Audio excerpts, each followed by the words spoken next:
Okay, let's get right back to business and head across the Pacific to where it's tomorrow and say hello to Ben Fulford, who is with us tonight to spend a little holiday season time with us and look ahead to the next decade, the year 2010, the decade from hell just coming to a close now. Ben, are you there? Yeah, Merry Christmas. Merry Christmas. Say it in Japanese. Christmas Eve here now. Say it in Japanese. Merry Christmas. Oh, gee. Very good. They just pronounce it different. No, it was close. That was good. Very good. So it is Christmas Eve there. We can all look forward to the assurance that there will be a Christmas Eve tomorrow night. The world will not end. And what does Tokyo look like on Christmas Eve? Well, it's quite. They're very good with the Christmas decorations, but Christmas is quite different here. I mean, for example, one of the things that sells a lot are kinky Santa outfits. For lovers. For men or women? For women. And it's considered the date of the year, Christmas Eve. Really? So the guys take their girlfriends out to the best restaurant, and they have to buy them something expensive. Mm-hmm. Then they get to open the package, Christmas Day is a regular working day here. Maybe the fathers buy their kids a little toy. Mm-hmm. But, essentially, though, Christmas is a form of New Year's celebration. I mean, what I've been hearing from the Vatican is that Christ was actually born in March, but they celebrate it December 25th because of the old sun-worshipping religion, where, the shortest day is December 21st, and then for 3 days the sun seems to set in the same place, and then finally it moves south again, and that's the beginning of the new solar year. So they just moved his birthday to that so that they could co-opt the sun worshippers. But what that means is in Japan, of course, the New Year's, they have a very similar thing. All the family gets together. They have very special food, and all the stores shut down. So it's quite similar, I think, in ancient origin. There's just a slight difference in the dates. But not a lot of, how many, all right, well, let me rephrase this. How big is the Christian community in Japan? Probably less than 3% of the population. Mm-hmm. But they really get into it on a different basis, but do they have Santa? They get into all the Christmas trees and the decorations and the lights and the singing carols. And they like that, okay. The kind of the fun part, minus the religion, sort of. Got it. Well, that's fine. Very good. Goodwill toward men, and God bless us, everyone. And so they sing carols. Yeah, and, the Japanese are very good. They like good ceremonies. So they'll have a Christian-style wedding ceremony, but they prefer a Buddhist-style funeral because they just got nicer ceremonies. And the birth is usually some kind of Shinto thing because, again, they got the best ceremony. So, they're very pragmatic. Well, it's amazing. I mean, there's quite a peculiar how the belief system here because they most of them say they don't believe in God, but most of them also believe in ghosts. Very much so. They kind of accept everything. They accept Buddhism and they accept Islam, they accept Christianity and they accept atheism. They just kind of absorb everything. That's my general impression. So it's a pretty good culture. You're happy there. They're very tolerant and very, friendly. And on a totally different subject, I just went to the Philippines and met a high-powered Japanese government delegation that was there. Did you find Yamashita's gold? Well, no. I mean, I wasn't taken to see any gold.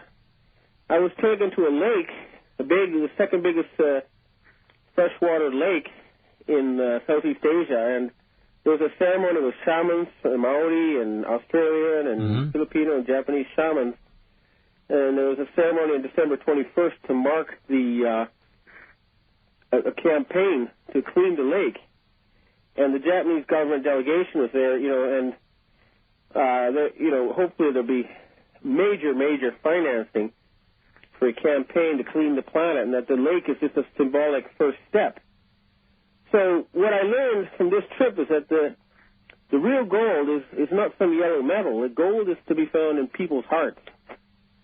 Oh, isn't that it's in the good truth? intentions. So there was a group of high-level Federal Reserve Board agents trying to get the gold and ship it to China, and somehow think they can save the day and keep themselves in power that way. But they realize they fail to realize that it's not yellow metal; it's what you're doing.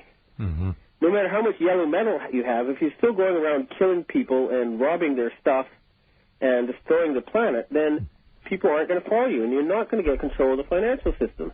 So they have such mixed-up values. And the other thing I found out is that, you know, their number 2 in the Japanese government was there, and I asked him about this sort of stuff, and basically he told me, look, there's this unelected guy who's got no official title, whose name is Shinji Kawasaka. He works for some outfit called, some kind of long-named foundation. And this guy has the right to print, you know, trillions of yen or dollars. He's not elected, and he's like the real power. And so what on earth are we doing having someone like that secretly in charge? And this is the same problem all over the world. Well, he's the Ben Bernanke of Japan. But now we're getting right to these people now. They're running out of people to hide. My sources are telling me the Japanese emperor was in Washington a couple of weeks ago trying to sign some $100 billion checks. And those checks were frozen because we found out that there was a secret treaty at the end of World War II that put the Japanese emperor under the supervision or the leadership of the Rockefeller family. So the checks that this emperor was signing was not going to go to the Japanese people or the people of the planet. It was going to go to George Soros and, Al Gore and those guys to finance that stupid fraud on Copenhagen, this global warming. Has that exposition made it to the Japanese mainstream media, this gigantic scientific ripoff, this lie, this Herculean effort to deceive the world? Has that Well, there's a major battle underway here between the forces who have controlled the media here and the people who are changing things. And right now, no, I mean, but the media is starting to turn around. We're starting to see reports of stuff that was previously taboo, but it's an ongoing battle. At the end of the day, it comes down to gangsters with guns, I'm afraid to say. It's all the sweet talk in the world won't help if you're going to get killed. And so right now, the most of the gangsters and the sort of right-wing extremists are actually against the feds now. And so that means that ultimately the media will start reporting the truth here. It's happening. I mean, they resisted all sorts of U.S. pressure about the bases in Okinawa, and they're basically saying, get out, go away, we don't want you here. Well, that story is something that Americans don't understand. There's a big American military base there, and it is apparently right in a large city now. The city kind of grew up around it. It's like having, Manhattan as a giant military base in the middle of New York. I see. Yeah, okay. Well, and the Japanese have apparently some kind of an agreement that they gave a long time ago that they would move the base. It's a very humiliating sort of colonial agreement. It's totally unfair. Should be thrown out the window. The Americans. Okay. Well, and the Japanese have apparently some kind of an agreement that they gave a long time ago that they would move the base. It's a very humiliating sort of colonial agreement. It's totally unfair. Should be thrown out the window. The Americans, and of course the Japanese shouldn't follow that. Yeah, the Americans want the base moved to a deserted portion of the eastern end of the island, I guess, and it's going to cost the Japanese. And basically they say, we don't want you here at all. Yeah, well, good for them. They want to turn it into a park. Good. And of course, the whole, they're very upset here because the entire sort of post-war structure is falling apart here. Their whole sort of command and control network is not working anymore. And there's a huge desperate struggle to kind of overthrow the new government and install another pro-U.S. puppet regime, but it's just not going to happen. The problem is that the Chinese have been systematically bribing politicians and gangsters and to go for a pro-China thing, right? But the problem is, we don't want Japan to become a Chinese colony any more than we want it to be a U.S. colony. It's supposed to be an independent country. And personally, I believe they would make the perfect honest broker between China and the Western countries, because they really are kind of half and half. They're very Westernized, but the Westerners trust them, but they're also Asians, and the Asians trust them. And they understand both mindsets, and they're in a perfect position to act as an honest broker, and that's the role I'd like Japan to have. Neutral, honest broker, whose main interest is, defending the planet. What was the reaction over there to the disgusting naming of Ben Bernanke as Time's Person of the Year? No, they just ignored it. I mean, could you hear laughter in the streets at all? Well, I think it's just a big nothing. It's totally ignored. Well, that's exactly right. They all know now what a fraud and a fake and a con man he is. Look, they're using their little propaganda organs to the best. They're giving out Nobel prizes, and they're having their they're trying everything, and it looks on the surface like you have Obama as the head of the UN Security Council, and they're trying to set up the world totalitarian government at Copenhagen. Right. And they're going through the motions, but they don't have the money. And so, no money, no honey. I'm afraid that's how the world works. It's an old Japanese saying, isn't it? Yeah, so, it probably comes from Vietnam and Vietnam War era, but anyway. Just kidding. Did you see the homepage? The point is that what happened when the Emperor's check was stopped, they didn't have, like George Soros made a speech saying we're going to lend $100 billion to the poor countries to implement this global warming thing. Right. Well, he didn't have $100 billion. And so they instead they're saying, well, geez, we want control, but we're not going to give you any money. And, of course, they all said, buzz off. There's been a major revolt by the poor countries against these feds, and there's a general awareness that, it's all falling apart. It's really only in the U.S. now where people just don't get it in very large numbers. Even Britain now, the British press is reporting, that Al-Qaeda is CIA and that the Iraq war was based on lies. And this is all in the mainstream newspapers now. So it's really, Rupert Murdoch and those 5 guys who control the big media conglomerates, and they're high priority targets now. They're going to be having to either start telling the people the truth, or there's going to be serious consequences for them. And I think they know this. They're very stubborn. They refuse to give up. And they're not going to go quietly. But really, the world has seen through their lies, seen through their hypocrisy, and their era is coming to a close. There's nothing they can do about it anymore. We once again look to you for optimism, and we certainly hope you're right.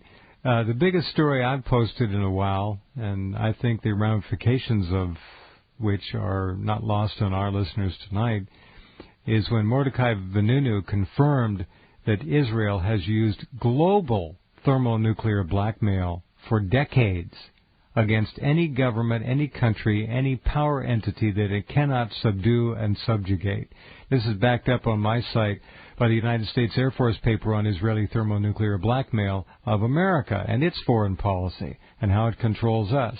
This is the second featured story at Rense.com. Crucial material to understand how the world is being run and who's running it. And remember, Israel, of course. Well, of course, Israel is a military colony. It's a private company owned by the Rothschild banking cartel in the city of London. It's meant as a kind of an armed base to brainwash people to, that's right.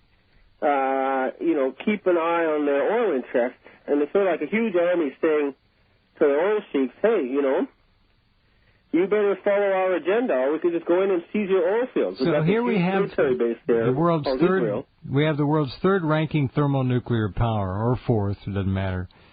Owned by a private family, basically. It's amazing.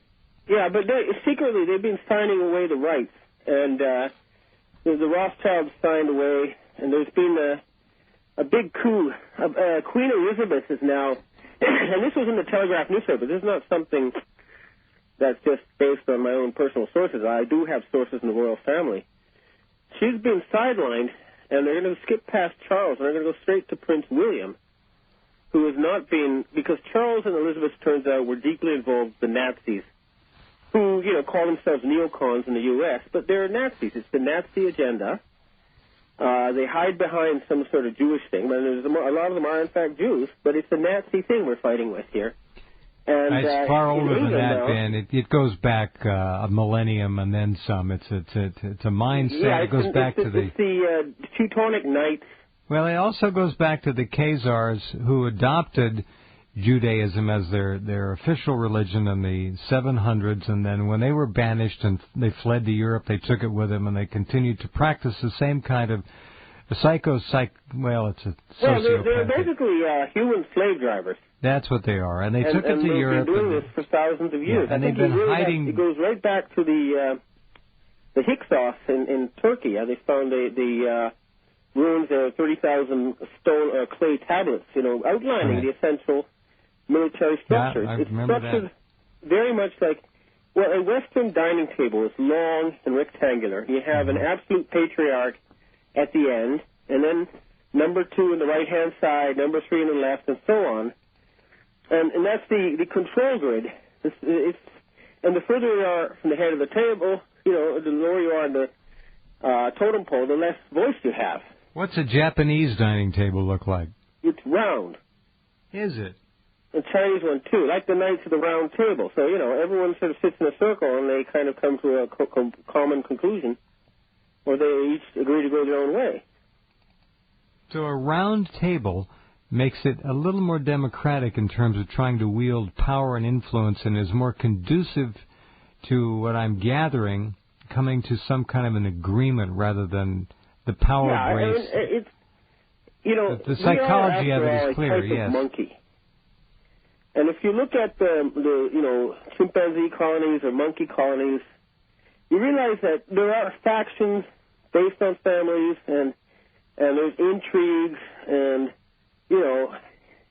fighting over bananas and women and stuff. And basically, the world still works that way, only, the bananas are much bigger. Now we're talking countries and oil fields and stuff.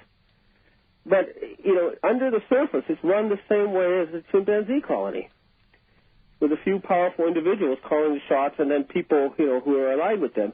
But if it's a round circle instead of one particular person at the top, you're much less likely to have, very nasty things happen. So that's the kind of structure that we're probably going to end up with.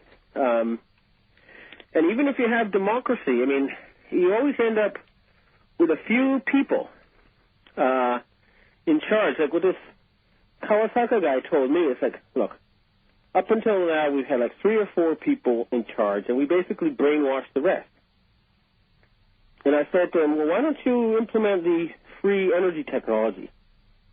And he said, if we give out free energy, then people will be rich. They won't have to, we won't control their salaries, and then they won't have to obey us. And there's a whole sort of obsession with control, a fear of anarchy that these people have as their mindset. And the control comes from handing out the bananas or the dollars. And this is what and it's a very ancient structure. It goes back, thousands of years. So it's really a tough battle. This is not an easy thing we're going through. But nonetheless, we now have the British Empire, the Vatican, and even the Arab Gulf states, and of course the Asians. They're all supporting a new system. And it's just that what happens is as people get closer and closer to that control of that money printing machine, then suddenly greed and lust and sort of take over, and people change. Not very many people can resist a $1 trillion bribe. But there are people who can and will and do. I know $1 trillion bribe. Billions of dollars. Instead, he refuses. And it's on a modest income. He holds the rights over things that he won't give it away because it's got to be for the greater good of the planet, not for the individual. And there are a bunch of us like that. I mean, me too. I mean, I know you'll find it hard to believe. I've mentioned it before, but the Rockefellers, the last time they contacted me, they offered me, ownership of General Electric and General Motors. The catch was I had to go along with their plan to kill 40 billion people in order to, save the environment. And, of course, you can't do that. You can't sell your soul. But it's very close to the end game. It's not over. We're still flopping back and forth. When we still see these jerks on TV every day, and we still see people being killed in Iraq and Afghanistan, then you know it's not over. Well, we're talking 5 or 6 million people since the first Gulf War. Yeah. And that's all at the hands of American Zionist butchers, ultimately, is what it is. That's right. Now, for those of you listening and you're saying, wait a minute, Jeff, you can't let that go. He just said that they offered him the chairmanship of General Electric and for how many millions of dollars, and he... Wait a minute. We've talked about this before, and that's Ben's position. And far be it for me or anyone else to say he's lying. I have it on tape. He's a man who has proven his connections with the Rockefellers. I think you all remember, most of you, the interview he did with David Rockefeller in David's hotel room. Very interesting. That's why we're always happy to have... You see, here in Japan, I mean... Hold on, Ben, we've got a break, please, just for a minute. We've got a break. We'll come right back with Ben Fulford in Japan, who's going to continue that sentence here in Japan when we come back.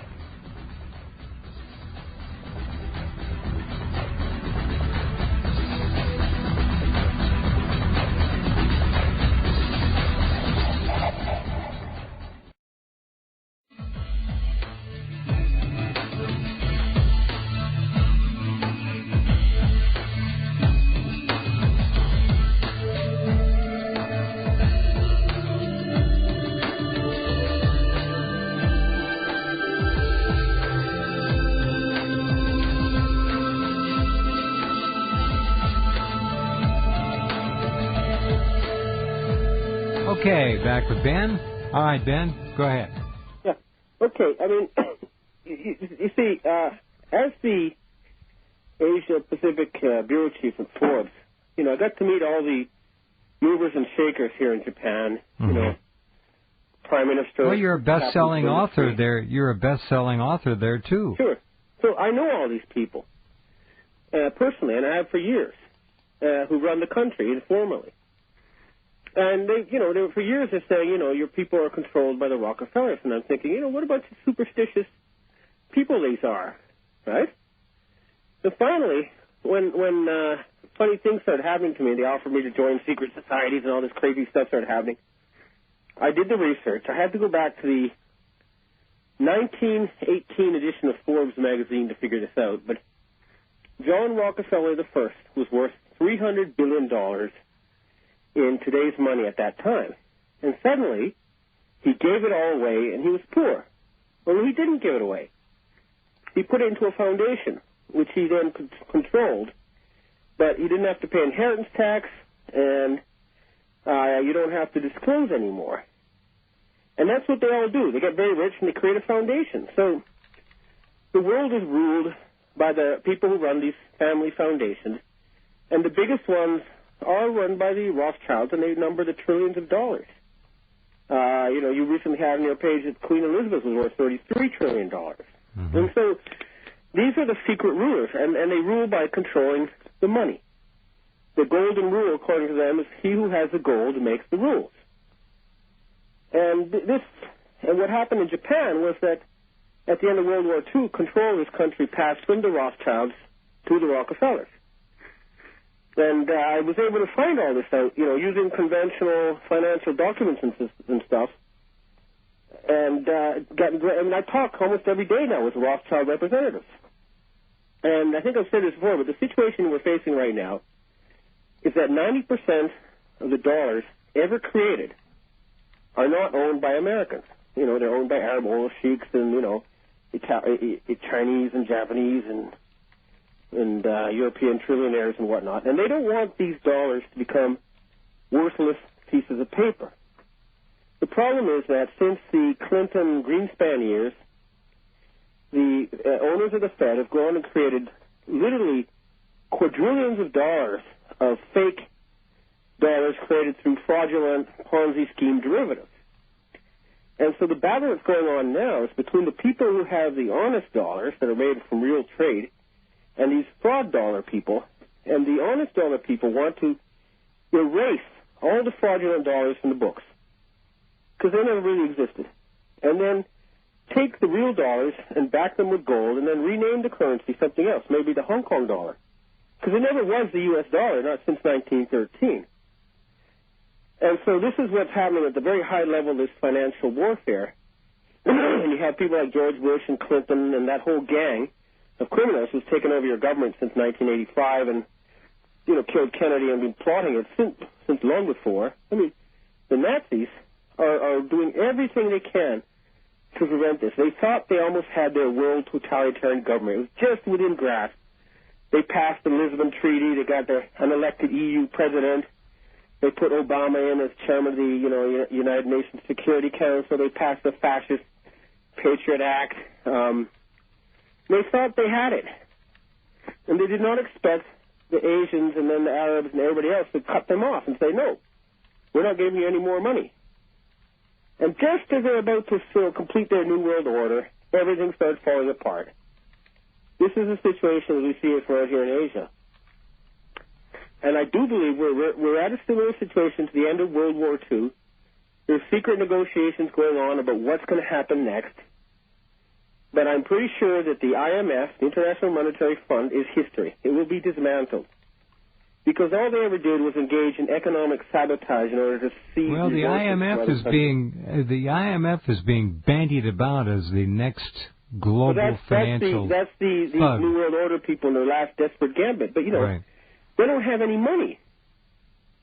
And you think the Chinese are saying, "Oh yeah, we'll give all our money to the IMF," even though the Belgians have more voting power in the IMF than the Chinese? Of course not. What the Chinese have done is they've taken all their fake dollars and they've bought every commodity on earth. They've cornered every market. And if they wanted to, they could jack up the prices that Americans and Europeans pay for everything by 300% overnight. They have, by stealth, done more than any other country I can imagine over a period of time that is just a flash in the pan. They're amazing. Well, they kept themselves very low profile until the moment came. Yeah. And then, bang, they jumped. Yeah. When they tried to kill them with SARS, that's when they stopped buying U.S. government bonds. Now, what Ben just said is when they tried to kill them with SARS, and I remember SARS, that was an Asian ethno-specific weapon. Clearly. Ethno-specific weapon. Clearly. And the Chinese didn't miss a beat on that. And believe me, they've probably been working around the clock ever since to come up with a Caucasian-specific weapon to be used against us if we try it again. Well, they probably, their original plan was they were literally planning to invade North America. They figured that, the last thing they expected was a 200 million man Chinese army going over the North Pole and grabbing them, That was their plan until they realized that all they had to do, instead of something so drastic that would lead to billions of deaths, was just stop buying U.S. government bonds. And they did that, and then the Japanese also stopped buying them, and then everybody stopped buying them since December or September 2008. And this is why Obama was going out there begging and kissing and bowing all over the place. He's begging for money. And he's not going to get any. And so what they've been doing now is they increase the amount of troops in Afghanistan because the only money they have now is drug money. So the CIA is expanding their drug operations everywhere.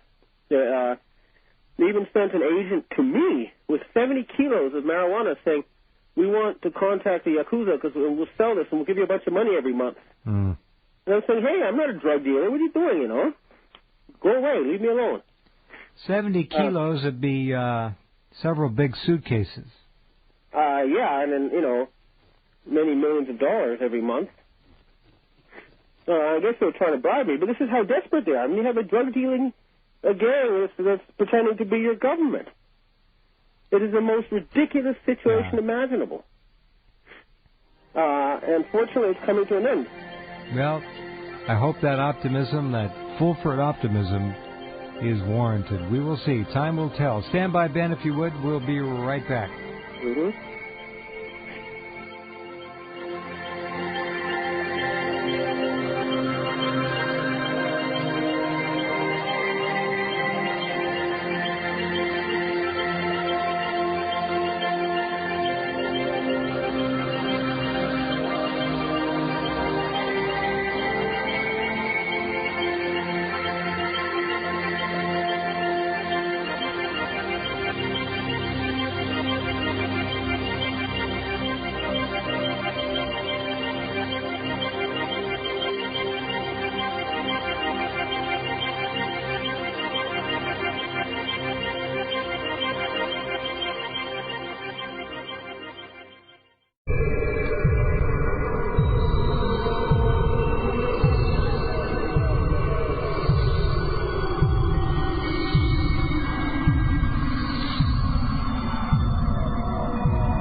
Fulford, who is enjoying well, it's Christmas Eve over there, but it's still daytime. But big night over there in Japan. It's a so-so big night. I mean, like I said, the big one is New Year's 2010. And we're hearing there's a lot of important financial deadlines in January, which the U.S. will not be able to meet. And so if we're lucky, knock on wood, this whole nightmare will start collapsing, even to the point where the brainwashed people will see this in the U.S. In January at the earliest. Well, we would hope so. I want to explain how this works, because everything happens at a very esoteric level. Mm-hmm. And what I mean is, I've seen many coups d'etats in South America. And it usually works like this. You have the president, the finance minister, and the general. And they control the country. One day, maybe the president gives the general the evil eye or something. The general says, uh-oh, I think he's planning something against me. So he calls the finance minister, and he says, listen, I think the president's going to purge us. So they say, okay, we've got to act first. And the general says, well, I know a colonel near the Capitol who can seize the presidential palace and the television station. And the finance minister says, well, look, I'll fly to Wall Street and get permission from Henry Kissinger. So the finance minister goes to Henry Kissinger, and Kissinger says, okay, give me a few more banana plantations, and you go right ahead. And so then the colonel goes in, and there's some shooting around the presidential palace and around the TV station. And suddenly, a new face appears on television and announces everything's different. And that's the first time 99% of the people know what's happening. And it still works like that at a very global level. So I knew that Copenhagen would fall apart because I knew they had no money, because the check had been stopped. But no one else, and people just, they don't know until you have these pompous people, delegates, saying to the third world country, we want to do all these things, but you're going to have to pay for it. And, of course, they say no, and finally everybody else realizes things are falling apart. So that's the kind of level of information you have to have these days to understand what's going on. Right. And there are a few key players who are jockeying around as we talk, as we approach the end game. But okay, this has been a very bad decade. It started with 9/11 and ended with this crash and Bernanke's rising to the position of one of the most powerful men in the world. There was a big multi-billion-dollar check that came due on September 12th, 2001. And in order to not pay it, the feds, they blew up all the evidence and started a fake war on terrorism. Well, this had to do with the comptroller of the currency at the Pentagon. Yeah, it had to do with, I think I've told you the story before, but it's worth repeating because this is where it's all coming down to. Is that and $2 trillion went missing. And the auditors allegedly were right smack at the place where the missile hit the Pentagon. No, the $3 trillion was money that was spent on building up these private armies like Blackwater and stuff. It was to make an end run around the Pentagon by creating this sort of U.S.-style SS known as Homeland Security. That's where the money went. Part of it.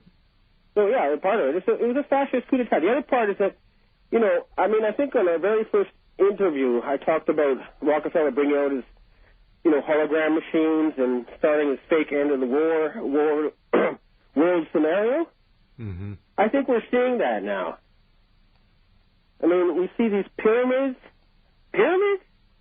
filmed over Moscow. We have this great spiral in Norway. And everywhere we're seeing these things. I'm sure those are Project Bluebeam holograms. I'm not, but that's fine. But, I mean, it could be something else. I think the technology exists to do almost anything. I don't happen to believe that spiral was anything more than the Russian Bulava rocket fired from a submarine that at a very high altitude began to lose its gyro stability and began to spin, and its rear end and what was that blue smoke that we saw? Blue smoke? That was a light. Blue kind of. Was it light? I think it was a HARP. It coincides exactly with the location of the. If there hadn't been a rocket launch from a submarine, and I hadn't seen over 100 launches myself, and when you get into the higher altitudes, that exhaust gas spreads very quickly, especially if the rocket is spinning. Over Moscow? That, I don't know what to make of it. That's a wild one. I've run the stories. There's apparently from my Moscow. The Pentagon sent a guy to me. He said that these chemtrails they're spraying was a kind of a reflective substance. That's BS. It's barium and aluminum, and there's actually been human blood cells desiccated found in it. They're doing all kinds of things with it. All kinds of stuff. But one of the things they do is they pump out reflective material for their hologram machines. And now here you are, Ben. Hold on, you're close. And if you look at the patents of Bernard Eastland, what they're doing, to the best guess of the people I respect and have for many, many years, is trying to charge up the lower portion of the atmosphere so it acts like the upper portion of the atmosphere, and it becomes a great big canvas upon which many things can be done. So when they charge it up into a quasi-plasma condition, which is what the chemtrails apparently are involved with doing, they can use HARP then at the upper levels and the lower levels to do any number of things.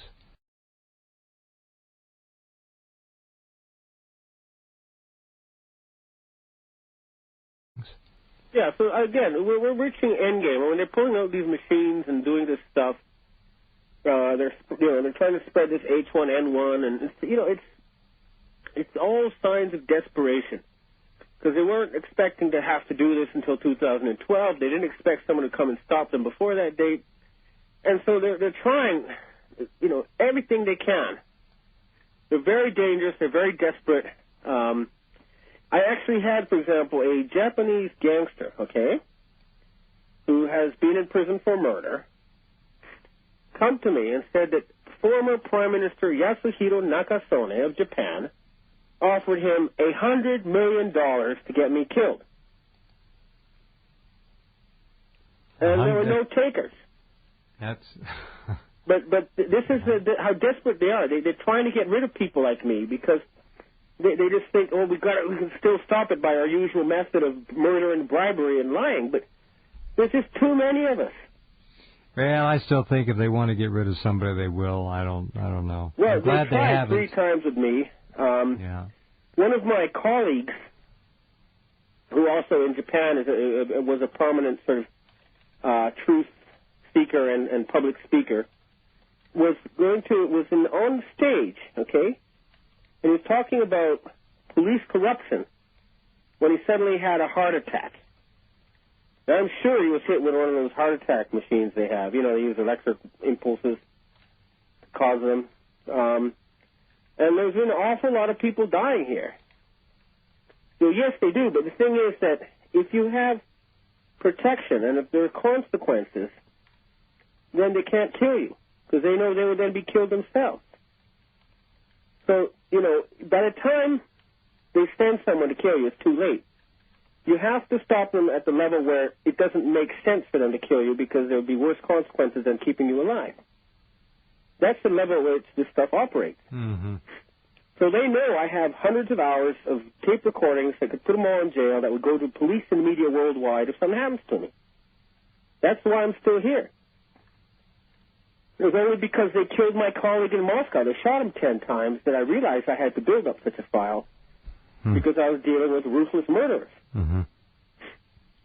And I got the idea from a John Grisham novel. I think it was The Client or something, or one of those. Mm-hmm. But it was a good idea. Yeah, it is. And I recommend to anybody who's in this business that they create such a file, stuff that they will not make public unless they're killed.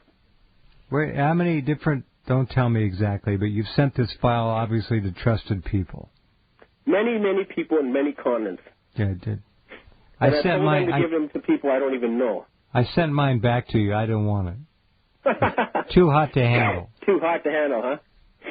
Well, anyway, I mean, the point is that this, the other thing is I'm saying to them, look, you guys are so stupid. By keeping everybody addicted to this primitive carcinogenic oil, you've slowed human progress by 100 years, and you personally will become 100 times richer, and so will everyone else if you just stop your obsession with control.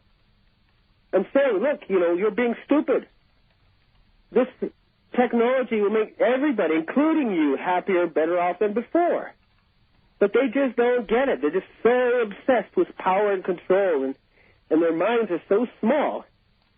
And amazingly, they're not very intelligent. They've just been born into this incredible power structure at the top, and they've been used to it, and they can't think outside of it. They don't know what's going on. They're all confused. They're angry. They're desperate, and they don't know what's going on. Well, it's going to be an interesting 2010. I guess that's the best word we can put on it. Unfortunately, it's going to be a deadly 2010 for a lot of people around the world. Well, the Philippines, there are families with little kids sleeping naked on the street. Mm-hmm. This happening all over the world. That's what these scumbags have done to the planet. Yeah, they are, and it's such a tiny, less than 1%. It's 0.1% of the world population that is really doing this. If you really come down and we're talking about like 50 old men. Probably. But I'm pretty sure they are being taken down. I know you keep thinking, you're optimistic, but I just can't see I like your optimism. I'm glad to hear it. I'd be the first one in line. They really do. Yeah. All right. Merry Christmas, Ben. Merry Christmas, and hopefully there'll be plenty of good news to announce in January. Thank you, my friend. Talk to you soon. Happy New Year to all of you folks. Okay. Take care. Yeah. Good night. Bye. Mr. Benjamin Fulford with us once a month. I think he made his radio debut here, and he's been one of the most interesting guests that a lot of people write to me about all the time. Okay, we will be back in 21 hours on Christmas Eve. See you tomorrow night.